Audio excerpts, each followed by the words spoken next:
So the last bill of the job package is Representative Nor's Workforce and Business Development Omnibus.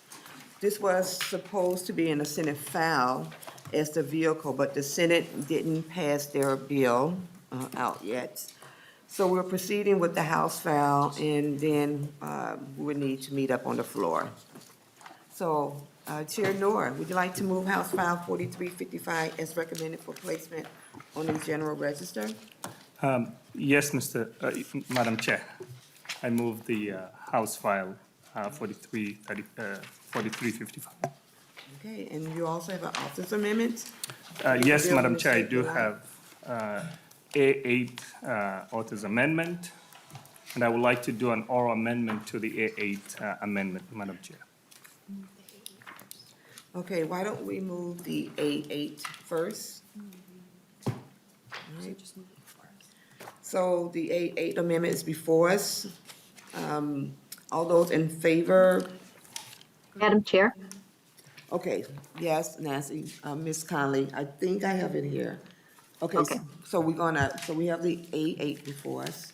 And I also have an oral amendment to the A8. So, Yes, Madam Chair, I do Representative have an oral amendment on A8. This will delete everything after line 1, page 1, line 19. And for further clarification, I wanted to get Mr. Sullivan to explain how we're going to be removing the rest of the amendment in the bill. Okay, please proceed.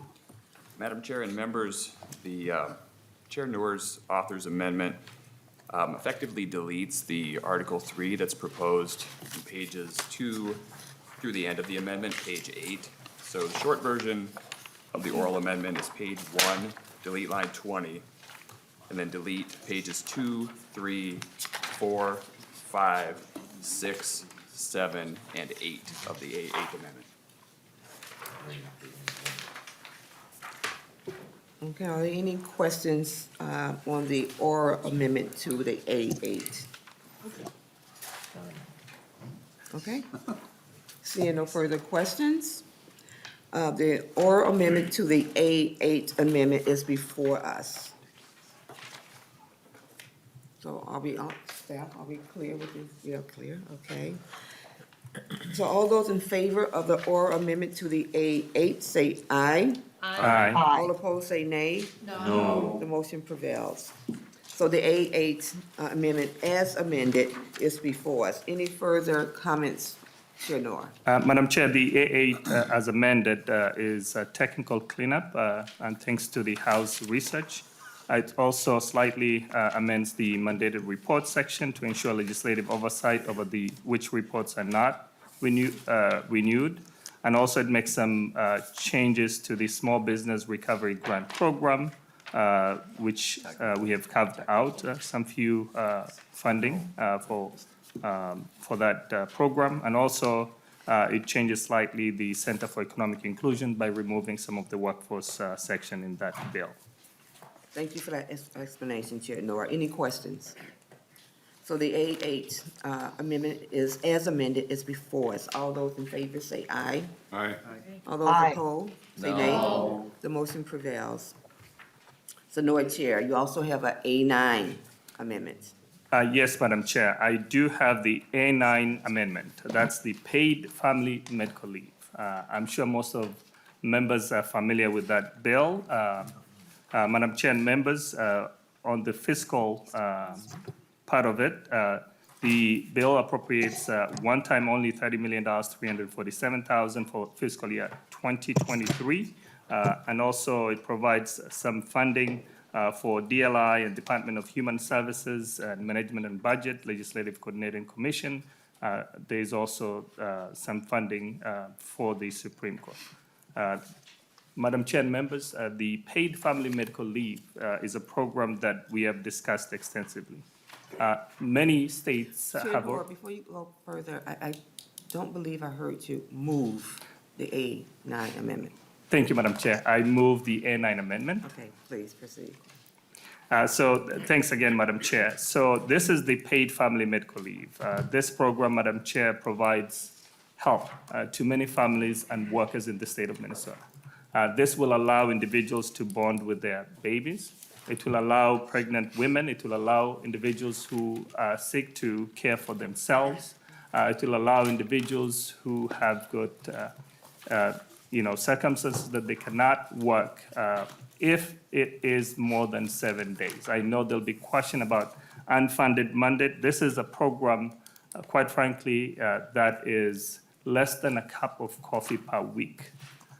Many states have adopted. It's a great program that we can do for the state of Minnesota for our workers and families. Madam Chair, I know we have talked extensively for many years about this program. This is the moment. This is the time. And I'm sure we can all support the workers in the state of Minnesota and ask for your support. Representative Garofalo to the A9 amendment. Thank you. Madam Chair and members, we have debated this provision exhaustively, so please do not consider my brevity a lack of opposition to it. We've debated this matter and we know where we stand. Thank you. Okay, Representative Nash.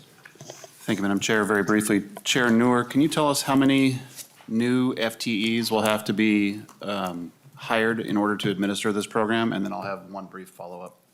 Chair Noor. Thank you, Madam Chair. This program is modeled out of the unemployment program. And so I would like to ask the Department of Deed if anyone has got the FTE information, if they can provide it. Or Yes. we can go to the fiscal staff. Ms. Adrian? No? I know, they don't. Is Ms. Ang available to respond to the question? Well, Madam Chair, perhaps I can just answer that. I knew the answer going in. It's 350 new FTEs that will be required to administer the program. 350 new FTEs. So now to my follow-up. Chair Noor, historically there has been a giant hurdle with the software that will be required to administer this program. To date, it doesn't exist. People are clinging on to the idea of the Washington State UI, which is interesting since we had that debate last night, but trying to hold on to the Washington State's UI program. Can you tell us if you've reconciled how that's going to be rolled out? Chair Noor. Madam Chair, Representative Nash, I'm sure you're aware of how our program works under the unemployment program. We have got one of the best programs in the country. Quite frankly, this program is extensively modeled out of the UI program. And we know that system has been functional. We know that the programs, the way that this is carved out, it doesn't go through the regular process. And I can assure you, based on the analysis and many states that have already adopted this program, we can really bring this program quickly because we can have off-the-shelf models that exist. We can modify the existing programs to make sure that we can accommodate a much-needed program at this point. Madam Chair, just to finish. Representative Well, Representative Noor, I'm sorry, I didn't maybe clarify. The software program required for this, not the program itself, but the software program does not exist. So with that, thank you, Madam Chair. If you don't mind, Representative Nash, but I would also like to call on Ms. Ang to clarify that many employees that's going to be added. So if Ms. Ang, if you have an answer to that question? Madam Chair and representatives, for deed, it's 320 in fiscal 2025, so that would make sense. All right, thank you It's so much, 350. appreciate that. So we have Representative Scott. Thank you, Madam Chair. Representative Noor, could you point to me which line on the spreadsheet is the IT piece of implementing this amendment? Chair Noor. Madam Chair, I'd like to ask nonpartisan research to point us to the page, since the amendment I cannot quickly point out to. And Ms. Sholin? It's going to be Ms. James. Madam Chair and members, so you're looking for where in the author's amendment has the IT cost, is that correct? Madam Chair, and This Ms. is Yes. James. Okay. Ms. James? Yes, I'm looking right now. I just Okay. might need one moment. I believe that it's not, it would be in the number for deeds, so that's at line 1.4. And for fiscal year 23. It's included in that number, I believe, and Ms. Eng could Yeah. clarify that too. Madam Chair, Representatives, that's Ms. correct. Eng, okay. So, What's the Madam number? Chair, thank you. And so back to House Fiscal Staff. So there's no breakdown of how much is for IT and how much is for the rest of the program? Ms. I could James. get that for you. It is, Madam Chair, Representatives, it's about 15.5 million per year. Okay, thank you, that helps. So 15.5 million just for the IT piece, and given the track record of Minnesota, MinLars and MinSure, you can double or triple that. We can just expect to double or triple that, so really, maybe that'll be a floor amendment that we just up that, because we know already that that's gonna have to happen, given the track record here in Minnesota. That's all I have, Madam Chair, thank you. All right, thank you. Okay, so the A9 amendment is before us. All those in favor of the motion say aye. Aye. All opposed say nay. No. The motion prevails. Okay, we have the bill as amended before us. Please continue with your presentation, Representative Noor, and cover the highlights of the bill. Thank you, Madam Chair and members.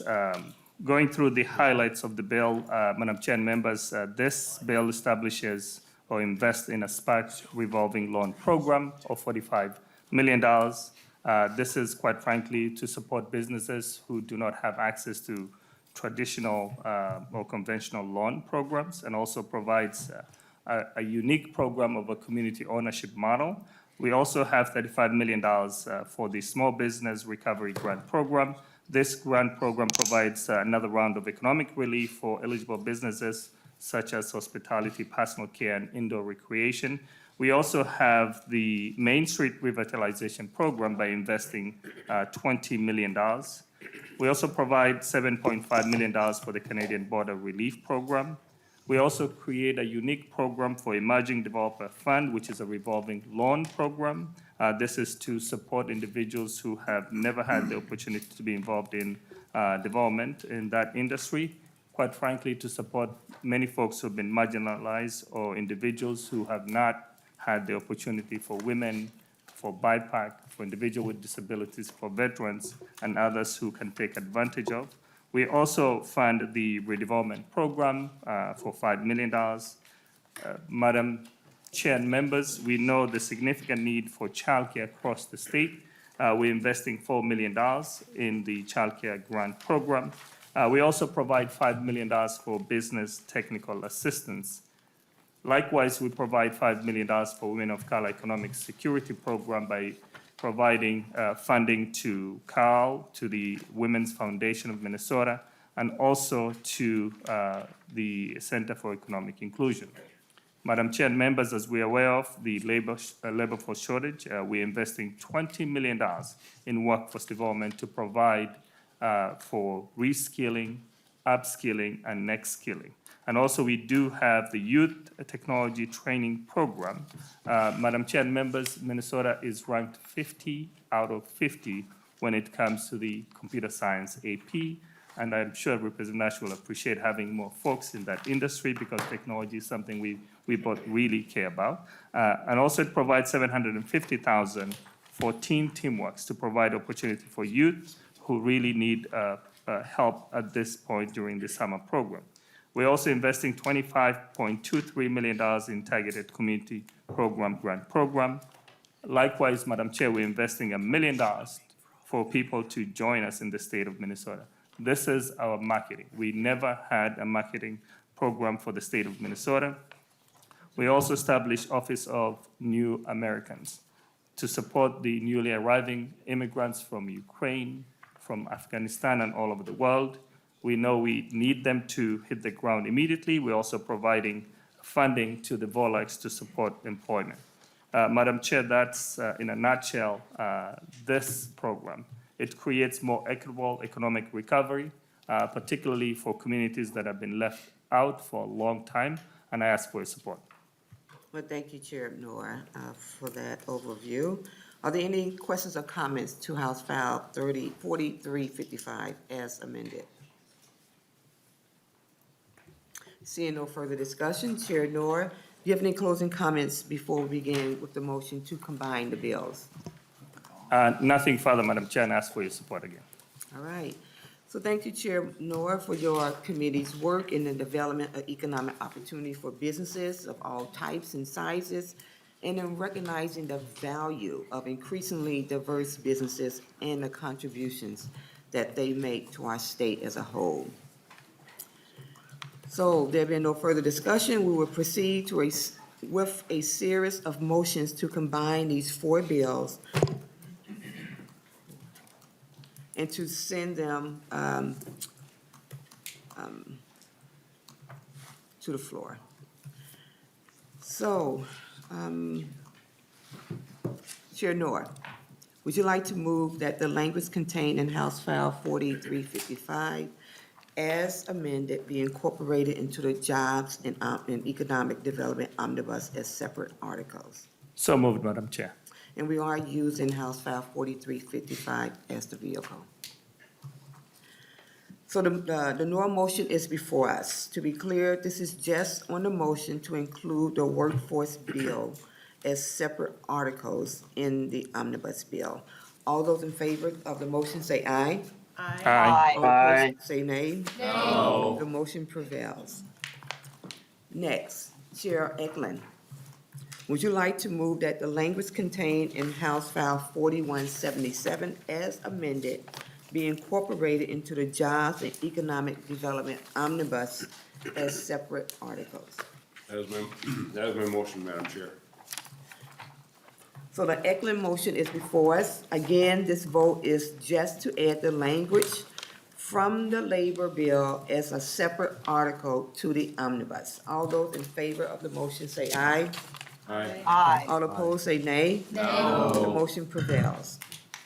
Okay, Vice Chair Olson, would you like to move that the language of House File 3337 as amended be incorporated into the Jobs and Economic Development Omnibus as a separate article? So moved, Madam Chair. So the Olson motion is before us. All those in favor of the motion say aye. Aye. All opposed say nay. No. And the motion prevails. Vice Chair Olson, would you like to move that the language of House File 3607 as amended be incorporated into the Jobs and Economic Development Omnibus as separate articles? So moved, Madam Chair. So the Olson motion is before us. Does, all those in favor of the motion say aye? Aye. All opposed say nay. No. The motion prevails. House File 4355 as amended is before us. The next vote will be the final vote on the combined package. Chair Noor renews his motion, his original motion, that House File 4355 as amended be recommended for placement on the general register, and that nonpartisan staff be directed to make any technical corrections and amend the title. I think that's pretty good. This will be a roll call. Ms. Anna, please take the roll call. Chair Moran. Aye. Moran, aye. Vice Chair Olson. Aye. Olson, aye. Representative Garofalo. Garofalo, no. Garofalo, no. Representative Albright. Albright, no. Albright, no. Representative Becker Finn. Aye. Becker Finn, aye. Representative Bernardi. Aye. Bernardi, aye. Representative Eklund. Aye. Eklund, aye. Representative Hansen. Aye. Hansen, aye. Representative Hassan. Hassan, aye. Hassan, aye. Representative Hertas. Bertas, no. Hertas, no. Representative Hornstein. Ornstein, aye. Hornstein, aye. Representative Johnson. Johnson, no. Johnson, no. Representative Kresha. Kresha, no. Kresha, no. Representative Liebling. Liebling, aye. Liebling, aye. Representative Lilly. Representative Mariani. Mariani, aye. Mariani, aye. Representative Markort. Aye. Markort, aye. Representative Miller, excused. Representative Nash. Nash, no. Nash, no. Representative Nelson. Nelson, aye. Nelson, aye. Representative Noor. Aye. Noor, aye. Representative O'Neill. O'Neill, no. O'Neill, no. Representative Pulowski. Pulaski, aye. Pulowski, aye. Representative Petersburg.